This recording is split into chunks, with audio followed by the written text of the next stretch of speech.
So question 5 asks you to draw this. You need to make sure that you're familiar with your graph transformations first, particularly these ones, AF of x, which is a vertical stretch in vertical direction by a scale factor a, f of x minus a, which is a horizontal translation, a units to the right, and f of x plus a, vertical translation, a units upwards. So if you need to think about the root equation of this and where it comes from, so it's based on transformations of this graph y equals 1 over x. Y equals 1 of x looks like this, goes through the point 1, 1. So the first thing they do is the vertical stretch, making it y equals 4 over x. So it will now go through the points 2, 2 and minus 2, minus 2. If you substitute those in, you'll see that they work. But this point here, when x is 1 now, the y value would be 4. Okay, so that will now go through 1, 4 here instead of where it was at 1, 1.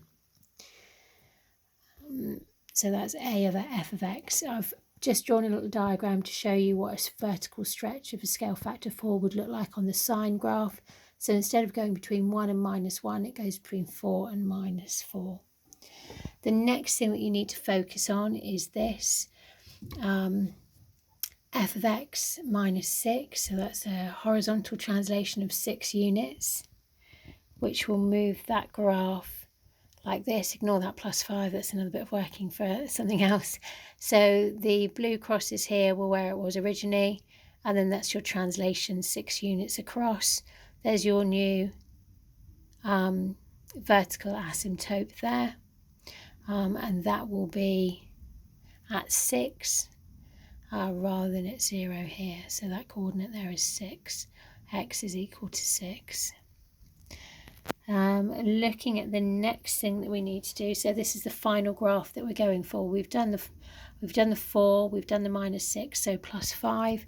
The plus 5 is just a shift upwards 5 units.